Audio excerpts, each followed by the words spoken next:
Oke guys, kembali lagi bersama saya Chef Heri ya.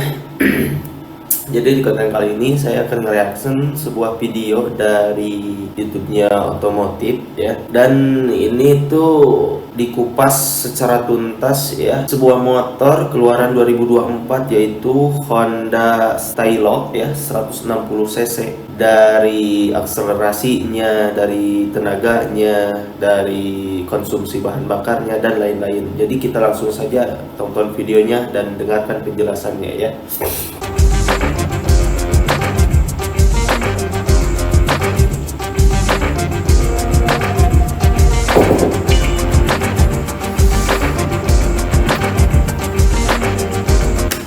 Dan ini kalau buat dari tampilan ya, dari pinggirnya ini mirip motor Pino atau Scoopy juga ya. Ini mungkin ini generasi dari Scoopy, lanjutan dari Scoopy.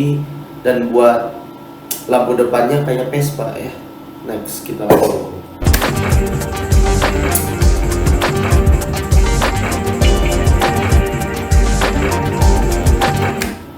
Salam bersihan teman-teman. Nih guys ya, dan jangan lupa di subscribe YouTube-nya otomotif dari Bang Dimas Pradopo ya, host atau test ridernya ini. Jadi dia ini menjelaskan tuntas ya, mengkupas secara tuntas kelebihan dan kekurangan dari Honda Stylio 160 cc ini ya. Dan seperti yang tadi saya sebutkan, lampu depannya ini tuh emang mirip dari kayak apa, Vespa ya, hampir kayak Vespa kalau dilihat-lihat. Tapi dilihat ke belakang ke sini, dari jok ini miripnya Honda Scoopy ya. Kalau di sini ke belakangnya nih, yang ini di sini, ini mirip Yamaha Pino ya. Kita lanjut dengarkan ya. Motif TV apa kabar? Sama saya bahagia selalu nonton video ini. Kali ini ya teman-teman, Honda Stylo 160 kita udah lakukan pengetesan yang lebih lanjut. Kita udah jalan-jalan lumayan jauh beberapa hari bersama motor ini, dan totalnya kita ada 10 fakta tentang Honda Stylo 160. Tonton terus video ini.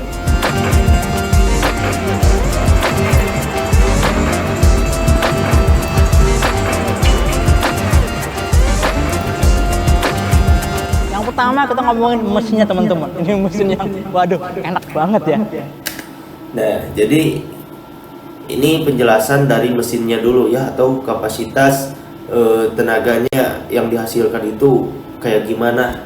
Enakkah atau kurang bertenagakah atau apa? Kalau bahasa Sundanya itu gak ada tenaganya, itulah ngayod-yod lah. Nah, jadi kita lihat ya. Dengarkan. Bahkan kalau menurut saya salah satu yang paling enak dari motor ini dari total keseluruhannya mesinnya sih. Ini mesin yang sama kalau dibanding sama mesinnya R60 ya. Jadi ternyata tidak ada perubahan drastis gitu. Bener-bener yang hampir semuanya sama aja dipindahin ke sini teman-teman. Mesinnya ini udah yang ESP Plus ya, udah yang 4 rep. Tuh, ya.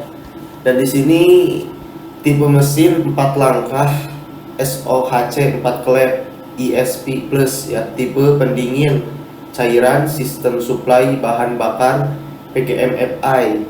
Terus di sini diameter kali langkah 60,0 kali 55,5 mm.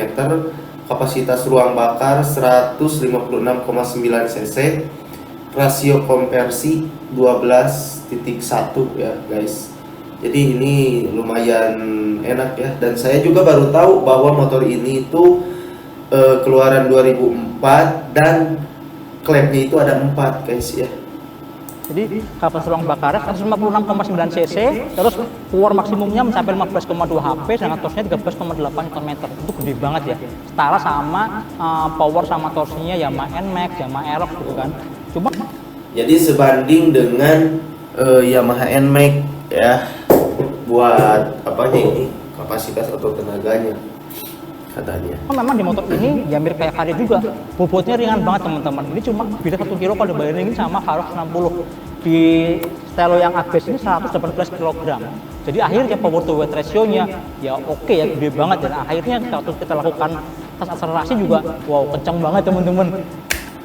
Dan di sini ya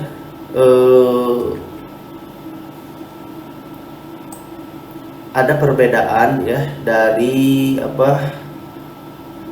si stylo ini, ada CBS dan ada ABS ya, dan beratnya pun sangat berbeda ya. Bobotnya ringan banget teman-teman. Ini cuma beda 1 kilo kalau dibandingin sama Faros 60. Di stylo yang ABS ini 118 kg. Tuh ya. Berat kosong 115 kg buat CBS ya. Dan 118 kg buat ABS. Berarti lebih ringan CBS dibanding ABS ya teman-teman ya. Jadi akhirnya power to weight ratio-nya ya oke ya, gede banget, dan akhirnya waktu kita lakukan tes akselerasi juga wow kencang banget teman-teman.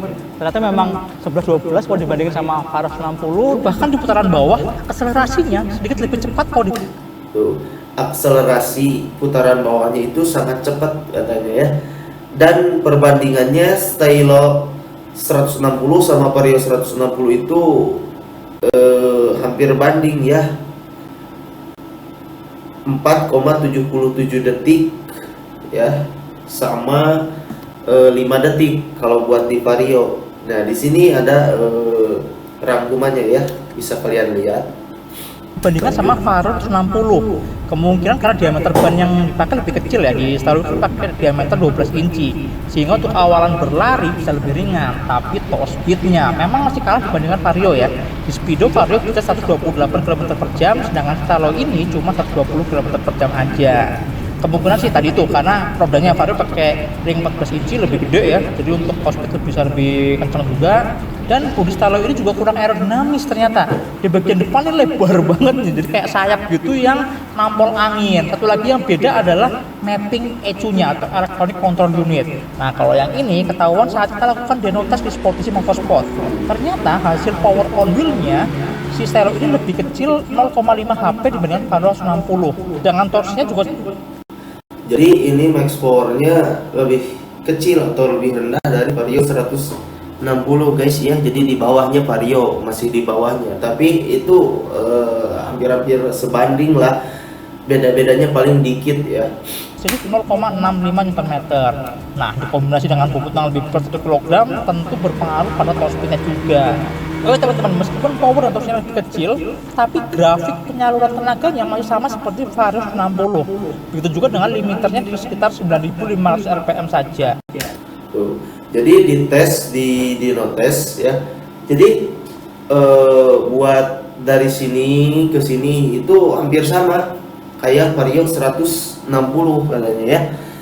Bukan katanya, tapi ini sudah kelihatan di sini ya, di diagram ini, bahwa akselerasi dari bawah ke atasnya emang ya lumayan cepat, lumayan kencang ya, lumayan ini. Dan di sini tuh buat maksimal torsinya 11 ya. Nih. Tuh.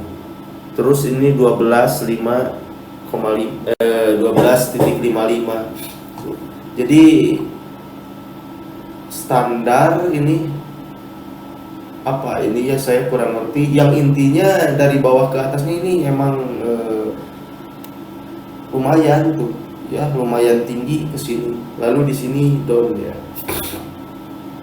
Mungkin memang dibedakan sedikit karakternya ya, karena motor ini kan lebih ke arah fashion nih, bukan buat ngebut-ngebut, buat gaya-gaya aja, nggak usah kencang-kencang. Nah, karakter tenaganya itu dari putaran bawah memang ya slow sih, santai gitu ya, masih mudah untuk dikendalikan.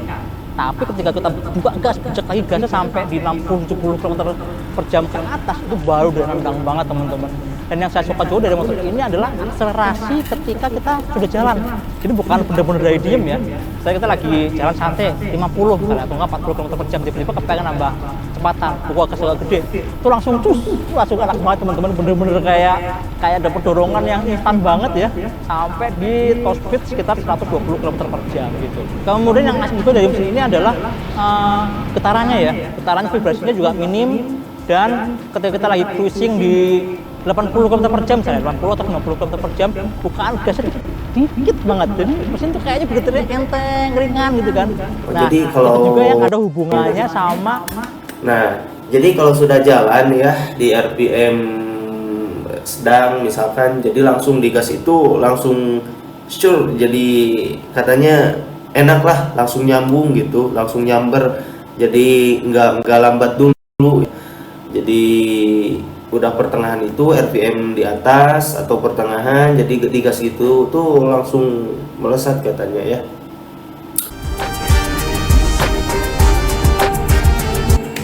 Nah guys, jadi yang kedua di sini konsumsi bahan bakarnya itu boros apakah irit ya dari Honda Stylo 160 ini. Jadi kita akan dengarkan ya, karena si abang ini itu langsung test ride motor tersebut ya.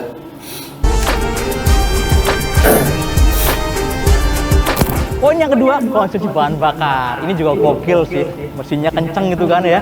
Tapi konsumsi bahan bakar lumayan hemat. Klaim dari Astra Honda Motor bisa 1 liter buat 45 km. Dan hasil tes kita buat harian juga ternyata ya sih. Ternyata 1 liter tuh buat 45 km ya. Irit sih menurut saya, 45 km itu ya lumayan jauh dengan konsumsi bahan bakar 1 liter. Coba juga teman-teman, range-nya antara 143 sampai 140. Tes konsumsi bahan bakar 42,6 km. 5 km per liter itu buat pemakaian yang pencicilan ya, buka gasnya kadang buat yang gaspol terus gitu kan. gaspol, Kalau kalian yang buat motornya lebih halus, lebih smooth gitu ya, lebih santai, saya yakin sih dapat di atas 45 Jadi kalau buat santai itu 45 sama ya, ini km ada idling stop per jam, jadi kalau per kalian liter. lagi langsam diem Sama 3 detik di ada idling digas stopnya baru juga. nyala lagi. Jadi buat Ketika udah kalian yang suka berjalan sekarang lama mestinya nggak nyala terus, tapi udah jalan ya, berhenti, jadi otomatis tinggal langsung gas sepertinya saja gitu. gitu. Itu juga bikin konsumsi bahan bakarnya lebih hemat gitu teman-teman. Oh ya, ini kompresinya 12:1 ya, jadi memang rekomendasinya sih pakai RON 92. Biarpun sebenarnya menurut Astra Honda Motor di motor ini juga udah canggih juga nih ECU-nya. Dia punya range pengapian yang lumayan panjang ya, jadi bisa menyesuaikan dengan bahan bakar yang digunakan gitu. Jadi kalau misalnya pakai yang RON lebih rendah 90 sebenarnya masih bisa, tapi kalau menurut saya sih 92 aja lah biar tenaganya lebih enak, pokoknya lebih enak. Toh irit juga sampai 45 km per liter ya. Mantap. Nah, di sini posisi berkendara ya. Jadi posisi berkendara buat motor Honda Stelvio 160 ini mungkin agak berbeda, tapi menurut saya posisi berkendara itu gimana enaknya kita, tapi berkendara dengan secara aman dan nyaman ya teman-teman. Nah, menurut si abang ini entah kayak gimana posisinya yang enak atau nyaman gitu ya. Jika yang kalian harus tahu adalah posisi berkendaranya teman-teman. Ternyata di motor ini enak loh. Jadi biarpun platformnya dari Vario, tapi ternyata ada beberapa bagian yang lebih enak kalau dibandingin Vario. Pertama adalah posisi stangnya teman-teman. Posisi stangnya memang nggak terlalu tinggi ya. Kalau Vario kan rendah memang, tapi ini masih tetap agak lebih tinggi daripada Vario dan lebih lebar, agak panjang dan masuk sedikit ke dalam teman-teman. Jadi posisi duduknya itu lebih santai rasanya. Kalau Vario kayaknya nungging, stangnya sempit gitu ya. Iya. Nah, emang benar ya. Saya kan di sini ada Vario ya, punya adik saya, lebih benar, lebih nungging, terus lebih stangnya kayak gimana ya. Dan ini tuh lebih nyaman kayaknya kalau dilihat ya, lebih santai, lurus kayak gini, enggak kayak Vario yang agak nungging. Terus kan kalau Vario itu si posisi ban depan belakangnya itu kayak sejajar, tapi buat bodinya dilihat dari spakbornya agak ke atas ya, kelihatan nunggingnya. Beda sama motor Stylo ini. Di sini lebih enjoy sih, lebih relax. Lebih enjoy, lebih relax. Yang saya suka dari motor ini adalah tinggi joknya. Tinggi joknya sedikit lebih rendah kalau dibandingin sama Vario. Kalau Vario itu kan 778 mm ya. Di motor ini cuma 768 mm. Jadi lebih rendah sekitar 1 sentian, cuma 1 senti sih sebenarnya. Tapi kalian jadi bisa membayangkan lah ya, kira-kira gimana kalau misalnya kalian udah bisa pakai Vario 60 ya, nggak beda jauh tingginya kira-kira segituan. Cuma kalau dibandingin sama Scoopy, memang di motor ini lebih tinggi teman-teman. Scoopy itu tinggi jauh cuma 746 mm aja. Saya 165 cm nih. masih agak jinjit ya. Untungnya di motor ini tuh joknya biarpun lebar di bagian belakang ya, tebel juga, tapi di bagian depannya ini, di bagian sini tuh dia lebih meruncing teman-teman, jadi tirus ya. Jadi kaki nggak terlalu ngakang-ngakang banget. Jadi kalau misalnya saya turun satu kaki gini, tuh enak teman-teman. Masih oke lah buat harian tiba-tiba bener. Jadi buat apa posisi berkendara atau posisi diam si kaki itu nyaman katanya ya. Jadi nggak terlalu pendek, nggak terlalu tinggi juga. Jadi itu pas lah, cukup. Lampu merah tuh masih nggak kalau merepotkan gitu. 165 cm. Kalau 173 kayak Aan itu sih enak banget. Kakinya benar-benar napak ke tanah dengan mudah ya. Nah, itu yang saya suka juga dari Honda ya. Kenapa? Karena Honda kalau bikin motor tuh joknya pasti menyesuaikan sama tinggi rata-rata orang Indonesia. Dia nggak tinggi-tinggi banget lah ya. Pasti lebih mudah dijangkau gitu teman-teman. Terus ngomongin dari position, di pijakan kakinya ternyata nggak terlalu lebar ya. Ini kalau menurut saya sih lumayan sempit. Kalau saya untungnya sepatu ukuran 41 ya masih agak lega dikit lah ya. Ini juga masih mentok di bagian sini nih, di bagian yang sini nih. Jadi kaki nggak bisa terlalu mundur. Kalau terlalu mundur dia harus agak keluar. Jadi pilihan posisi kakinya nggak banyak gitu ya. Paling cuma mentok depan dikit atau yang mundur cuma mundur dikit gitu loh. Nggak bisa yang terlalu ke atas gitu juga gitu kan. Gitu teman-teman. Oke teman-teman, hampir kelewat nih kenyamanan buat pemonceng. Nah, ternyata kalau di motor ini di belakang ini joknya lumayan lebar ya, lebar, panjang juga. Jadi buat duduk sih lumayan enak ya. Terus pusat pijakan kakinya juga kalau menurut saya lumayan oke ya. Posisinya tuh nyaman, jadi kaki tuh nggak terlalu yang nangkring-nangkring banget ya. Masih rileks lah, santai gitu. Cuma emang si footstepnya ini biarpun keren, tapi keren banget sih teman-teman bentuknya. Tuh. Ini bener yang lubang gitu ya, kalau dilipat ya kayak satu sama body. Cuma Tuh ya, buat stepnya juga ini mantap sekali, hampir kayak nyatu sama body ya teman-teman. sayangnya di bagian atas ini nih sedikit banget ada patternnya gitu ya.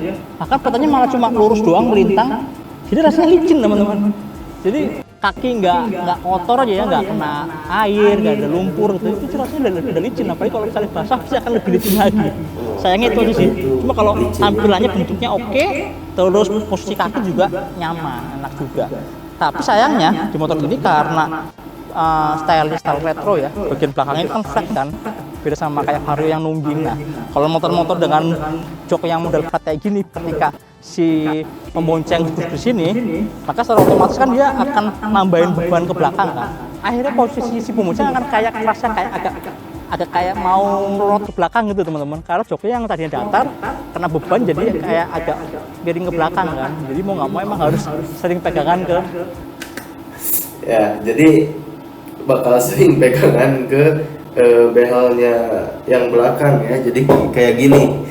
Kalau di sini tuh kalau orang Sunda kebanyakan kakek-kakek, nenek-nenek itu pegangnya ke belakang kayak gini ya.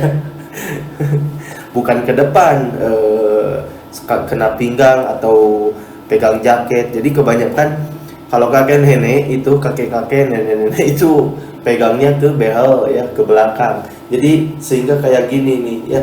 Jadi tak melengkung ya. Kelihatan barusan di videonya ya, melengkung sekali. Pengendara yang depan gitu.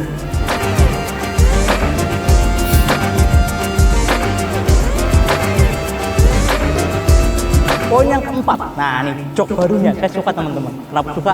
Warnanya keren banget ya. Jadi warna memang bener-bener dibikin kayak kulit asli, warna dan teksturnya. Cuma sebenarnya ini adalah kulit sintetis teman-teman, kulit bohong-bohongan aja gitu. Saya kemarin sempat nyobain siram air, kehujanan, ya gini-gini aja, nggak bau, nggak gampang yang apa namanya meninggalkan bercak-bercak gitu ya karena basah gitu. Ternyata dibersihin juga gampang. Dan satu lagi saya suka juga adalah ini teksturnya keset teman-teman. Jadi dia emang agak kayak ampas gitu ya kalau dipegang. Nah ini bikin waktu kita lagi buka gas atau lagi deselerasi, ngerem itu nggak gampang melorot. Nah jadi teman-teman, saya juga salpok sama apa joknya ini, saya kira itu kulit ya, dan kelihatan kayak yang keset. Emang bener ini keset, nggak licin teman-teman. Dan ini hanya kata si abang juga terbuat dari kulit sintetis ya. Jadi memang benar-benar banget nyaman. Cuma sayangnya adalah jok ini kalau dipegang ini lumayan empuk ya. Atasnya kayak lumayan tebel gitu kan. Saya tebel empuk.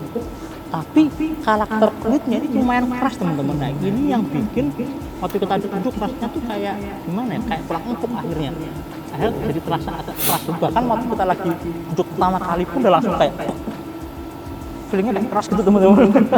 Dan ini kalau dipakai buat jalan nggak usah lama-lama deh, setengah jam sampai 45 menit juga lama-lama juga kerasa kayak udah kurang nyaman ya, karena memang agak keras di permukaan luarnya, permukaan kulitnya gitu. Nah kalau di pemoseng gimana? Di pemoseng saya agak mendingan lah kalau di pemoseng ini, karena lebih tebel, lebih lebar gitu kan. Ini masih lebih oke sih gitu teman-teman. Tampangnya keren looknya, cuma memang ternyata agak kaku ya, jadi kenyamanannya jadi sedikit berkurang gitu. Terus ini ya, yang kelima handling dan suspensi ya, dari Honda Stylo 150. Halo teman-teman, yang kelima ini ngomongin handling sama kenyamanan suspensi. Nah kalau handlingnya, motor ini kan pakai rangka SF ya, rangka yang terkenal ringan banget. Nah itu kalau menurut saya sih feelingnya emang bikin asik banget teman-teman, buat melihat tuh rincah banget, dan feeling frame-nya gitu ya, feeling frame-nya motor secara keseluruhan tuh kalau dipakai buat menikung juga rasanya stiff banget tuh loh, stiff, gampang. Dan ketika kita lagi nikung-nikungnya parabolik itu rasanya anteng gitu teman-teman. Itu kalau lagi di jalan yang rata, yang halus ya. Feelingnya sih kalau menurut saya mirip kayak feelingnya Vario sih sebenarnya. Cuma di motor ini mungkin karena perlu dapat sama belakang lebih gede-gede, akhirnya lebih pede juga. Dan bikin bobot bagian bawahnya juga kayak lebih berat kan, akhirnya lebih mantap waktu lagi pakai buat nempel ke aspal gitu. Saya suka sih sama feeling handlingnya ya. Selama dipakai di perkotaan, jalan yang halus, aspalnya mulus, oke, mantap, ada masalah. Tapi tidak tahu ya kalau nanti dicoba di jalan yang bergelombang atau bebatuan ya pasti gak bakalan enak ya. Dan motor kayak gini tuh kebanyakan kan dibikinnya buat di perkotaan, buat dipakai di perkotaan, enggak buat di seperti daerah saya. Tapi ke daerah saya juga udah pakai aspal, tapi ada juga jalan yang bebatuan juga, ada jalan yang tanah juga ya. Jadi seharusnya motor itu kalau menurut saya harus sesuai. Oh ini motor buat ngaspal, ini nih motor buat naik ke dataran tinggi atau pegunungan ya. Seperti halnya ada mobil ya buat naik pegunungan. Jadi memang ada kenyamanan tersendiri ya teman-teman. Nah, sekarang ngomongin kenyamanan suspensi. Suspensinya ini emang agak aneh teman-teman. Depan sama belakang ini karakternya beda banget. Yang depan ini empuknya keempukan. Bener-bener yang berlebihan sih kalau misalnya empuknya nih. Ini kalau diinjot-injotin ya, ini mirip kayak breaker yang kurang oli tuh. Tuh lihat tuh. Bahkan kalau kalian lagi buka gas ya, lagi jalan pelan gitu ya, buka gas mendadak gitu, itu kerasa kalau depan itu kayak gitu. Karena saking empuknya ini. Nah, si karakter yang empuk ini sebenarnya oke sih kalau lewat jalan yang gelombang, jalan nggak rata tuh masih oke teman-teman, selama speednya nggak terlalu kenceng lah ya. Redamannya masih nyaman, oke gitu. Biarpun memang kalau kenceng banget yang depan kayak terlalu ngayun-ngayun gitu kan.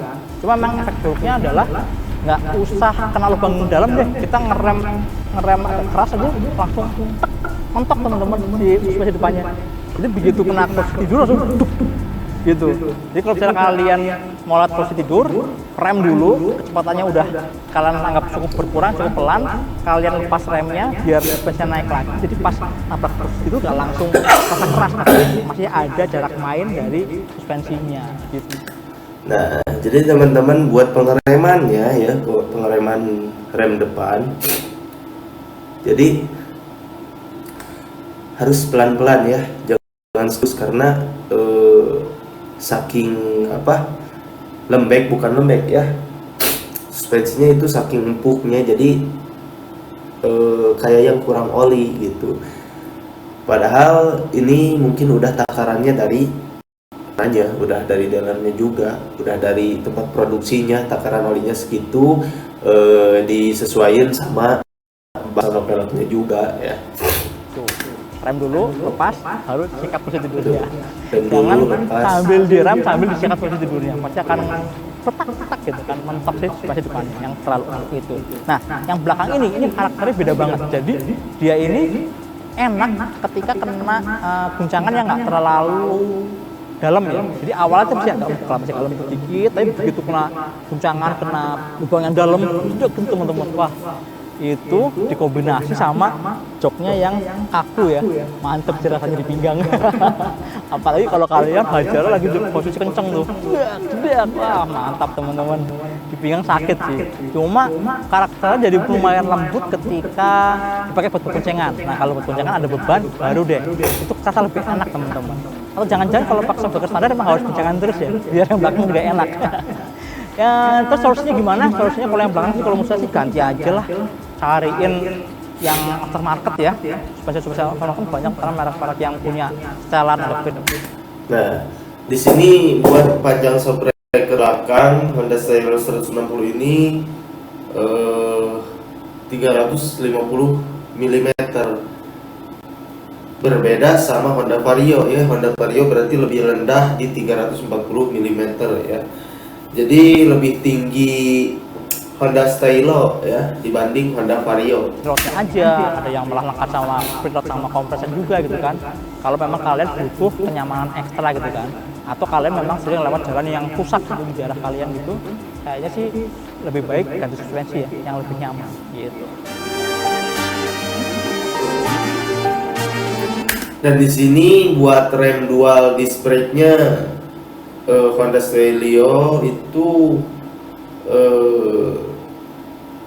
emang enak, berarti ini depan belakangnya udah pakai cakram ya.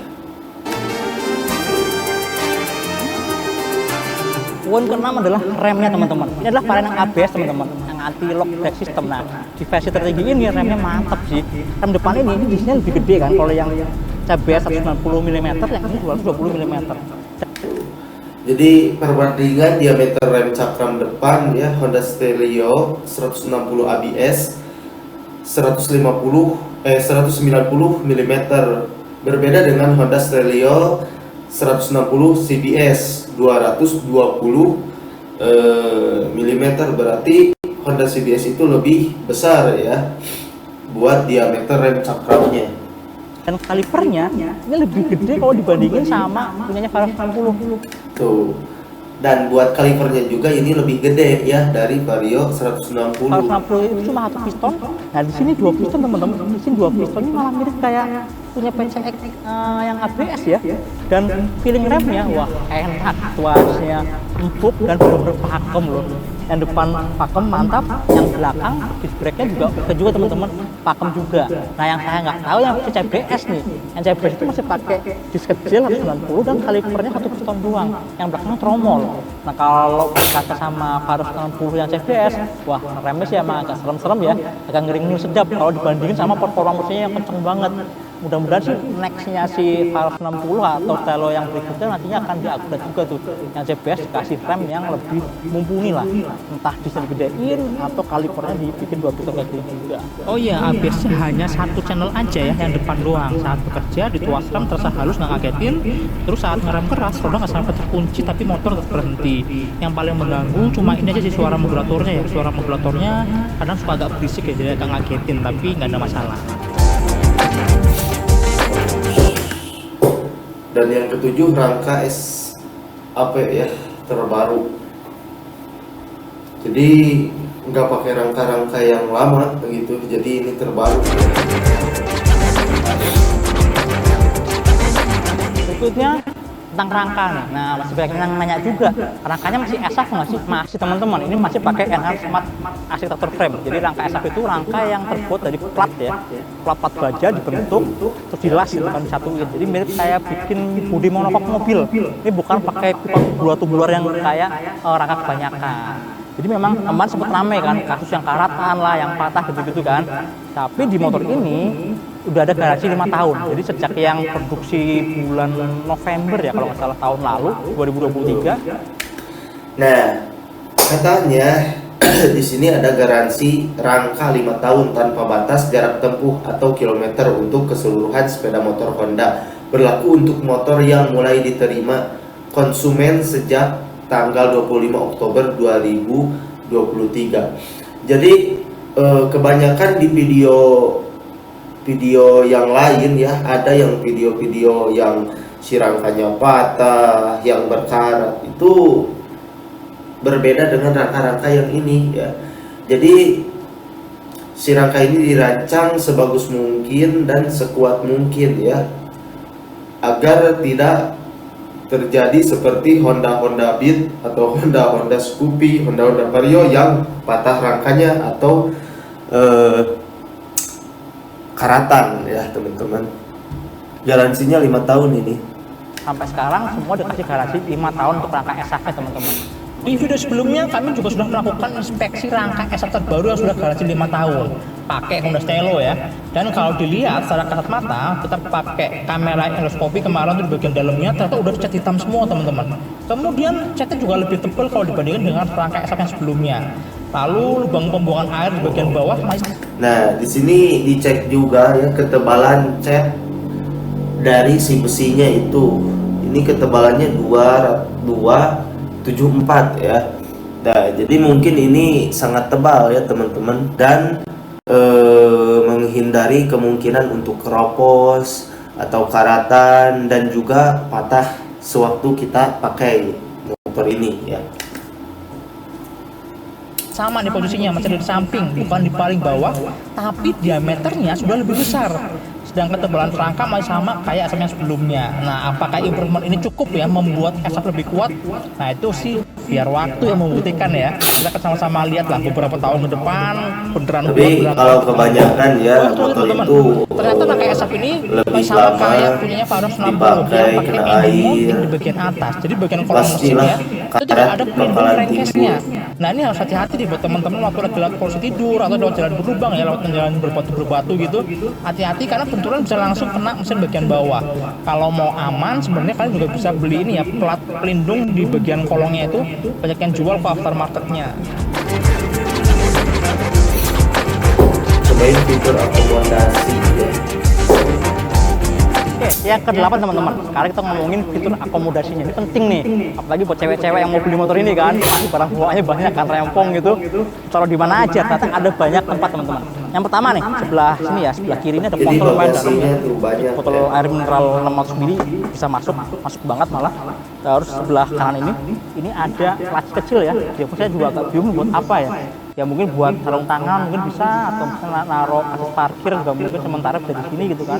Cuma memang ukurannya nggak terlalu besar karena memang di atas ini ada tombol buat ngeresnya kan, jadi dia berbagi ruang lah ya. Kemudian di bawahnya ini ada cantolan barang teman-teman. Memang sih bukan yang ada pengaitnya, tapi bisa diumpetin. Jadi kalau misalnya lagi mau dipakai, tekan dia keluar gini. Nah, Ternyata otomatis ya kalau ditekan rapi rata gitu kan. Bisa Dan yang berikutnya adalah dimasukin. keren banget teman-teman. Sekarang tuh ada tambahan laci di bagian bawah sini. Ini fitur yang jarang banget di motor Honda ada kayak gini. Saya malah ingatnya yang kayak gini itu Vespa. Vespa itu juga ada laci di bagian bawah sini kan. Nah, ini gimana cara bukanya? Cara bukanya ini ditarik ke atas nih, di tuasnya sambil ditarik ke belakang. Dan yang uniknya di motor ini seperti Vespa ya teman-teman, ada bagasi depan ya, dibuka kayak Vespa kaleng ya, bukan Vespa Matic. Tapi gak tahu Vespa Matic juga, saya belum pernah lihat kalau di dashboard kayak gininya ada bagasi atau enggak ya teman-teman. Nah, memang secara ruang nggak terlalu gede ya, karena di sini memang salah satu fungsinya adalah hanya untuk charging smartphone atau buat naruh sarung tangan taruh di sini atau buat charging smartphone nih. Gini teman-teman, sebelah kiri ini buat naruh HP-nya, sedangkan sebelah kanan ini ada power outlet-nya nih, power outlet yang udah langsung USB, jadi kalian nggak perlu pakai adapter lagi ya. Ini tinggal jadi buat charger HP-nya juga ada di terus dalam. kabelnya teman-teman. ini biar akses sama pintu ini dikasih gini nih, dikasih gini. Nah, ini dikasih kayak penahan gitu buat naruh si kabelnya ya. Tinggal kabelnya langsung dirapiin, langsung colokin. Tuh, ngecas kan? Mantap. Terus ini tinggal rapiin kabelnya, terus tutup. Nah, mantap kan? Mantap sekali. Tapi ini sayangnya ini si pintunya kayak kurang kokoh ya, kayak goyang-goyang gitu ya.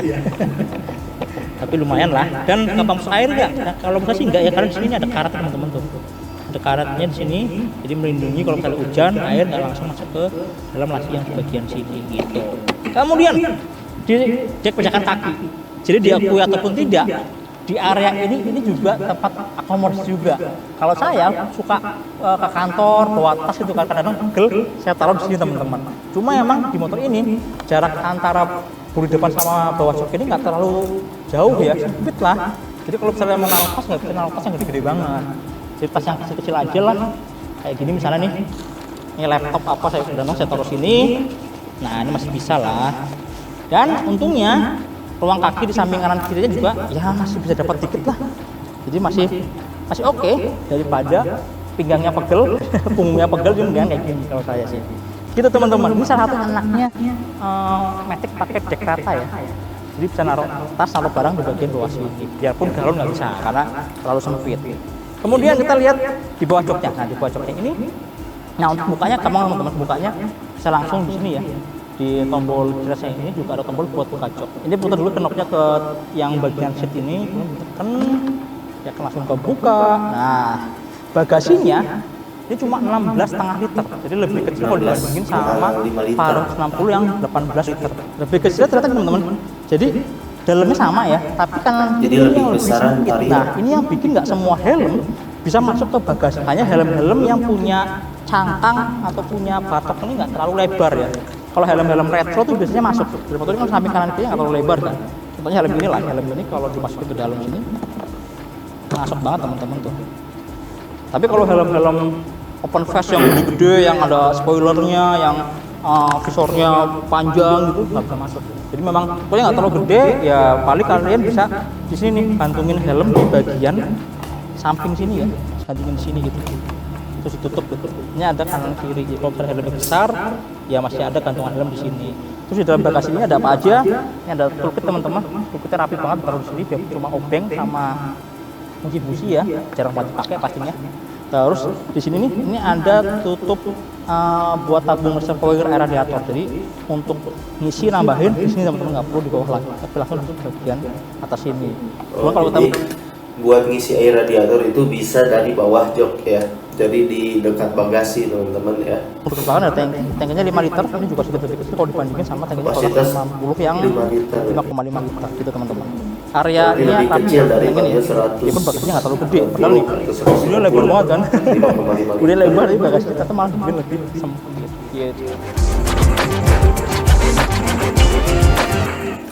Nah, sekarang nih ya, ada dari sorot lampu ya. Tuh. Ya kelihatan kayak Vespa teman-teman. Lanjut ngomongin sorot lampunya teman-teman. Lampunya ada LED ya. Yang atas lampu dekat, yang bawah ini buat lampu jauhnya. Gimana sorotnya? Wah, terang teman-teman kayak gini. Begini sorot lampunya Honda Stereo di malam hari kayak gini. Kunci kontak on. Nah, dia nggak terlalu lebar, nggak terlalu jauh juga lampu dekatnya, tapi pekat di bagian tengah ya. Dan asiknya karena di kepala, karena di stang maksudnya, kalau belok dia ngikutin teman-teman. Lampu jauhnya kayak gimana? Oh, nambahin sedikit di bagian atas ya, jadi nambahin jauhnya aja. Sama kanan kirinya juga lebih terang bagian kanan kirinya. Itu. Ini sorot lampunya di malam hari. Kalau menurut saya sih lumayan terang teman-teman. Mantap kok ini. Yang jelas bagian tengah itu pekat banget sih ya bagian tengahnya. Cuma sayangnya kalau pas hujan warna putihnya kalah sama pantulan air di aspal. Jadi nggak pekat lagi. Jadi memang khas lampu LED yang warna putih ya, suka kalah sama aspal basah. Terus yang bawah ini ada DRL teman-teman. Ini DRL-nya itu kayak huruf L ya, dan lampu sennya di bagian atasnya. Itu. Nyalanya terang teman-teman, dia kecil kayak gini. Tapi ternyata terang banget juga. Nyalanya kalau malam-malam tuh wah cari Menyatu ya. Kemudian yang saya coba di bagian belakang. Bagian belakang ini kalau lampunya mati teman-teman, lihat tuh. Full LED Gelap, ya kan? teman-teman Jadi ini. si mikanya itu dari bawaan lahir ini udah smoke teman-teman. Udah smoke tapi kalau nyalanya terang juga. Nggak perlu khawatir, tuh lampu belakang terang, lampu remnya makin terang lagi. Terus kalau dikasih lampu sen, nah kayak gini lampunya huruf L juga. Jadi mirip kayak DRL yang depan ya. Saya suka sih sama lampunya nih. Kesannya tuh kayak misterius ya karena smoke, tapi ternyata lampunya bagus, lampunya terang. Terus di bawah ini ada lampu buat nerangin si plat nomornya. Cuma saya nggak terlalu suka ya, kalau saya lebih suka yang sekalian jadi satu sama bodinya, jadi lebih clean ya. Cuma ya udahlah.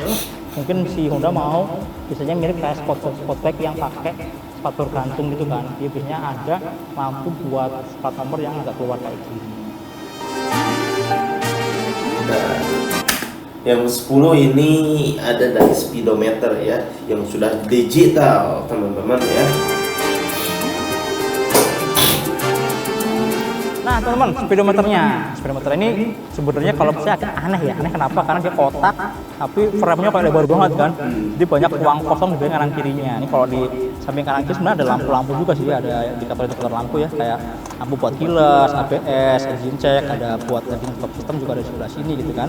Tapi tetap aja banyak ruang kosong. Biarpun ya oke lah, masih masuk lah, karena Stelo ini kan retro modern kan, mungkin modelnya ada di bagian speedometer sini gitu.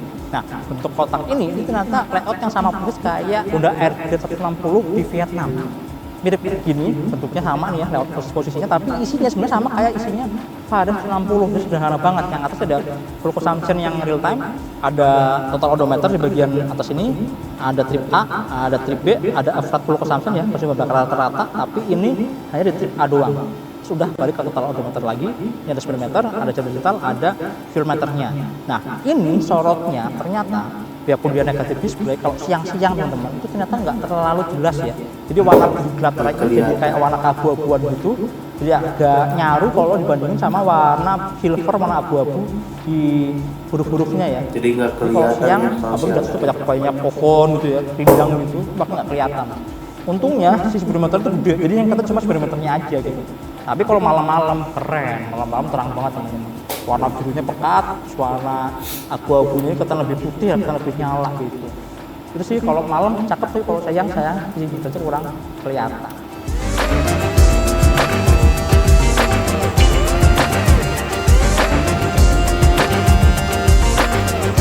Teman-teman, baiklah itu 10 hal yang saya suka dan saya kurang suka ya. Saya campurin aja di dalam 10 hal tadi itu, 10 poin tadi. Dan semoga bisa jadi pertimbangan buat kalian yang mau beli motor ini gitu kan. Kemudian apalagi ya, ada beberapa hal juga sih yang kecil-kecil yang saya suka juga dari motor ini, kayak misalnya nih ya, ini saya ngerasain sih di motor ini sekarang tanda tengahnya lebih gampang, lebih ringan teman-teman, ini nggak seberat kayak di Vario gitu. Ini oke sih, mantap nih, sebenarnya lumayan oke. Terus yang saya suka juga dari motor ini adalah nih grip gasnya teman-teman. Grip gasnya ini ternyata bukan cuma warnanya cakep ya, warnanya kan coklat nih, kompak banget. Kalau yang ABS itu grip gas, cek-cekan kaki, sampai coklat semua dikasih warna coklat. Nah, grip gasnya ini juga rasanya lembut teman-teman, lembut, keset juga kayak lengket ya, dan dia tuh nggak terlalu gede diameternya, jadi dipegangnya tuh lebih enak kan, pegangnya lebih nyaman. Kemudian, ada lagi yang aneh juga teman, yang aneh saya kurang suka ini nih, di spionnya itu kenapa nggak sampai ke bawah karetnya gitu loh. Jadi ini ada kayak rongga di sini. Ini saya malah khawatir kalau lagi hujan tuh air bisa masuk ke dalam sini ya, ke area stangnya. Takutnya ada air nyenep-nyenep lama-lama jadi karat kan, jadi kotoran gitu. Sayang banget teman-teman, ini kenapa lubangnya sampai nangap begini gitu, lumayan gede. Kemudian sama ban ya. Bannya ini baru teman-teman. Ini ban baru banget ya. Kemarin saya sempat ngobrol sama teman-teman di IRC. Jadi ini ban yang Mobicity ini memang benar-benar di-develop untuk Honda Stelo ini, benar-benar buat Honda Stelo. Si ukurannya gede banget, yang belakang 130, yang depan 110, dan punya desain palang yang cakep ya kan. Nah, teman-teman, jadi buat ukuran bannya juga ini sangat lumayan gede ya. Ban depan 110 per 90 12 tubeless ya. Ban belakangnya 130 per 80 12. Jadi ini ukurannya bukan 14 tapi 12 ya teman-teman. Nah teman-teman, mungkin itulah reaction video dari Honda yang meluncurkan motor Stelio ya 2024, dan penjelasan dari channel otomotif ini begitu enak didengar ya, begitu masuk. Dan buat kalian yang mau beli motor ini silahkan pertimbangkan antara mau beli atau tidak ya, itu terserah kalian. Yang penting kalian sudah mendengarkan video ini, penjelasan dari channel otomotif yang saya reaction ini, buat inspirasi atau buat dipikir-pikir dulu ketika mau beli motor ini. Nah, mungkin teman-teman videonya segitu aja dulu. Jangan lupa di like, comment, share, dan subscribe. Jangan lupa aktifkan notifikasi loncengnya ya. Oke, bye bye. Assalamualaikum warahmatullahi wabarakatuh.